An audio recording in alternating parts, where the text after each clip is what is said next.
So, for today's video, we're gonna be doing another book haul. Nakabili ako ng 50 Shades of Grey, 50 Shades Freed, at saka 50 Shades Darker for only 555. Lahat na yung tatlo.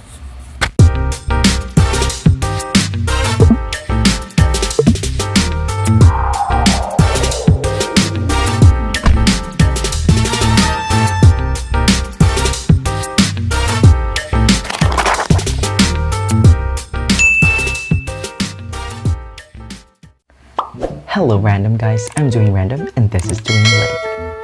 So for today's video, we're gonna be doing another book haul. I'll just show you guys some of the books that I got from the last 2020. I think it's time to show them to you guys because I have some additional collections for my bookshelf. Some of the books that I got are novels, some are textbooks, and some are religious spiritual books that I happen to get from the church.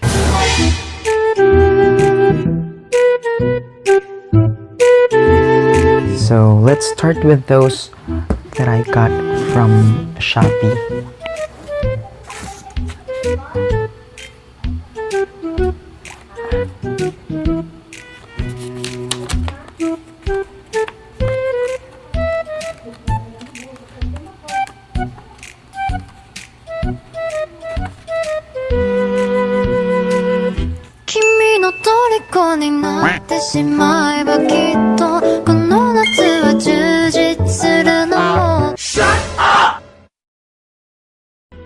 So, merong mga books dito na nabili ko siya without even knowing the story of it. Just because I saw the cover, kinuha ko na siya and I feel like maganda yung story. I got this from Book and Mag. Some of the books are from Shopee. Then, some of the books are parang hand-me-down, second-hand books na hindi ko naman binayaran. Let's start with the religious books that I got from the church. Yan, this is a Masai, a woman of selfless love. May mga nagawa daw siyang mga miracles and pinatunayan nila dito sa book na to sa pamamagitan ng mga testimonies. Yan. Babasahin ko rin siya pag nagtagal. Another autobiography book, Kaibigan ng Espiritu Banal. Yan. I don't know why I'm into this. Kinuha ko lang siya para may madagdag namang ibang genre doon sa mga nababasa kong mga books. This is like the most controversial book noon. Pero ngayon parang hindi na naman siya, nawala na naman siya sa issue. Itong New Testament, Pinoy version. Yeah, marami akong masasabi dito sa book na to. But I bought this just to see and experience how it feels to read a book that is hindi siya balbal or mas nag-fit in siya sa way ng pananalita natin as millennials, tas mga millennials, mga ganyan. So, ito yung book na New Testament siya, Bible na New Testament, pero ang content niya ay hindi formal register ng language. More on conversational and casual yung pananalita niya. Kasi Taglish. I want to add this kasi, though hindi to novel ha, itong textbook na to binili kasi sa akin to ni Mami Sel. Bakit baliktad magbasa ang mga Pilipino? Tapos, ang mga kaibigan ni Mama Susan. Itong mga kaibigan ni Mama Susan, if I'm not mistaken, this is a nakalimutan ko na kung anong tawag. Pero ano na lang dito kung anong tawag dyan. Ang style niya is journal. Tapos mababasa mo to. Ito yung parang ipinasa niya sa kanyang instructor na journal. And yun, parang something like ganun yung kwento niya. Sabi nila nakakakaba daw to, nakakatakot daw siya. Next is, meron pang, bakit baliktad na magbasa ng libro ang mga Pilipino? Nabasa ko na to actually, pero maganda na yung may sarili kang copy. And binigay lang sa akin to. It's Falling Into Place from Zhang. Actually, ito hindi lang December. Before December pa, meron na akong mga naipon, pero hindi ko lang siya blinag pa kasi kaunti pa siya masyado. Gusto ko minsanan na. Parang sci-fi ba to? Hindi ko sure. Tapos ito naman, ang Sherlock Holmes, volume 2 pa lang to. I was able to get the volume 1 sa Shopee and to receive na siya, under process na siya. So, yan. Hopefully, makompleto ko na siya. Binigay lang din sa akin to. And isa-shout out ko si Ate JV Halasio sa kanya magpapaubaya ng librong ito sa akin. Yan. Hindi ko pa siya binabasa kasi may volume 1 pa. So, I'm waiting for the volume 1. Yeah. The Midsummer's Nights, galing din kay Ate JV. Si Paulo Coelho, ito namang story na to parang patay na ata yung taong subject. Something like that. Tapos, pinagkukwentuhan nila, pinag-uusapan nila yung taong yon. Something like that. Ito namang Sophie Kinsella, I've Got Your Number. I was able to learn about this author doon sa kanyang libro na The Confessions of a Shopaholic, although wala pa akong copy nun. Wala pa akong book and I'm actually searching for the books na ganun kamura din sana. Meron siyang nakuhang si Poppy Wyatt ay isang malapit ng ikasal. Meron siyang nakuhang sing-sing mula sa kanyang jowa words. Tapos, sa kanyang fiancé. Kaso nawala. Yung ring na yun ay may sentimental value kasi pinasa-pasa pa pala yun sa nanay nung lalaki mula sa lola niya, parang ganyan. So, nawala niya yun hanggang sa may isang cellphone si Poppy Wyatt na ginamit na hindi sa kanya. Tapos pagmamayari pala ng isang lalaki. Doon iikot yung kwento sa kwentong ito. Now, let's move to the classic books. Ay, iniregalo lang sa akin. Meron ako ditong magkasabayan na libro noong panahon ng neoclassical period na ginawa ni Jonathan Swift at ni Daniel Defoe. Ang Robinson Crusoe at saka yung Gulliver's Travel. Gulliver's Travel, I'm already reading the book and I am thinking of coming up with a reading vlog for this one. Kasi nahihirapan talaga akong magbasa ng book na to. Nasimulan ko nang basahin yung hanggang 3 chapters niya. And I am so confused with how the structures or the way of writing Jonathan Swift's writing is.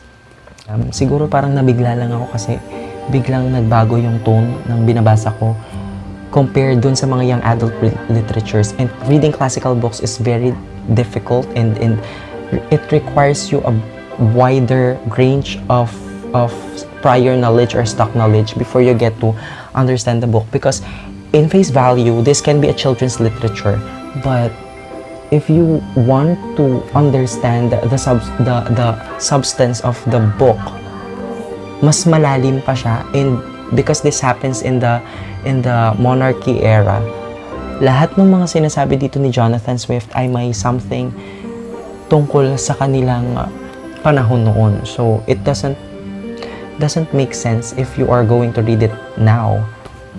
So it requires a lot of knowledge before you get to understand this. But I don't know, I'm trying to assess myself and I'm trying to understand how will I be able to come up with a substantial reading and efficient one. Ayoko naman kasi yung dinaanan ko lang yung libro tapos wala naman akong naintindihan. So medyo nag-stop muna ako sa kanya, but I will not DNF this because I have to finish this. Maganda rin naman yung start niya eh. And basta makikita niyo sa aking reading vlog. Hintayin niyo na lang, no? Yan. We also have Robinson Crusoe. Compared to Jonathan Swift's Gulliver's Travel, doon sa kanyang travel din kasi ditong Robinson Crusoe, kung saan na-stuck din siya sa isang island. If we're going to compare and contrast these two novels, Gulliver's Travel is more of a fantasy genre, while this Robinson Crusoe is more of a realistic fiction or non-fiction. I'm not sure if this really happened, but this is a fiction work from Daniel Defoe, and it also talks about the human conditions. Yes, that's one good thing about this. We also have Rudyard Kipling's Kim. Rudyard Kipling, I learned about him in my survey in the English literature. Although, hindi ko pa rin alam kung ano ang kwento nitong Kim. Let's try to know next time. I'll try to read it. Kasunod or series ata to ni Gena Showalter, The Darkest Seduction. So, dalawa na ang aking book from Gena Showalter. Taken. Ito naman, parang life story. Yan. So, parang kumuha lang ako ng mga books na parang pag-bet ko yung cover. Kukunin ko siya. Yan. Death Taxes, Silver Spurs by Diane Kelly. Saint. Yan. If you have ideas about the books that I was able to buy, you might want to comment down below and tell me some gist of this story or something, or your opinion about this, kung if you were able to come across with this one. Life sentence. Ito, binasa ko siya, tinignan ko muna yung likod kasi parang natuwa ako. And this is 18 plus 18, rated plus 18.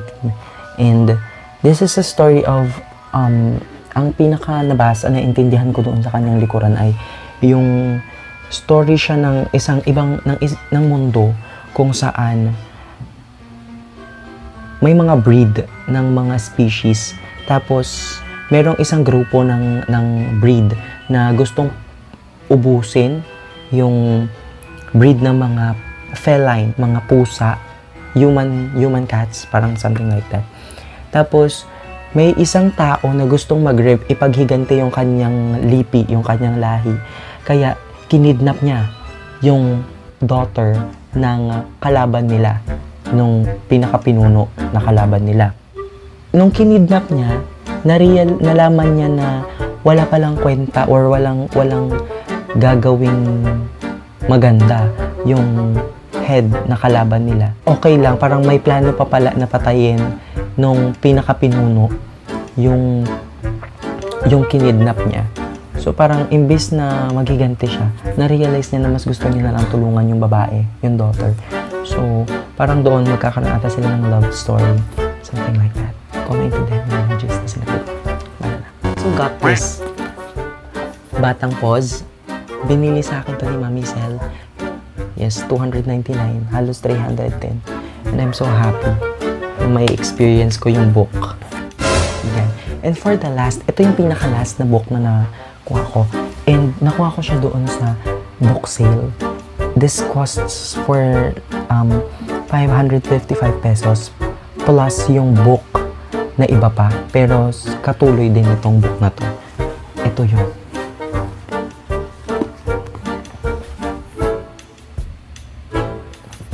Nakabili ako ng 50 Shades of Grey, 50 Shades Freed, at saka 50 Shades Darker for only 555. Lahat na yung tatlo.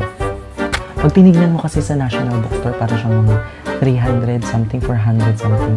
Pero yun, 500 ko na lang siya nabili. Plus, itong Grey, dito sa book na to, lahat ng, ito sabi dito, 50 Shades of Grey as told by Christian. So, ito ay point of view ni Christian. Plus, yung 3 books ng 50 Shades. Diba? Ayan. So, yan lang yung mga books na naipon ko for for the whole length of 2020.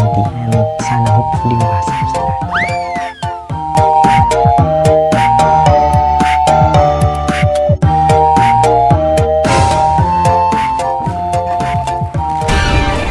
And so, shinare ko lang sa inyo ang aking mga dagdag na mga libro sa aking bookshelf.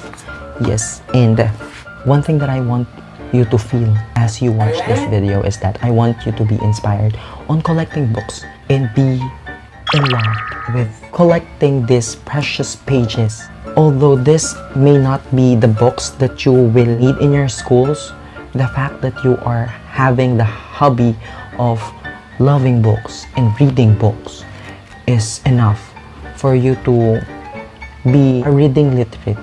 I think that is the challenge for us learners or students of today, because we are so much engaged with instant activities to the point that we had forgotten to read books. You know, it's very important for us to read books.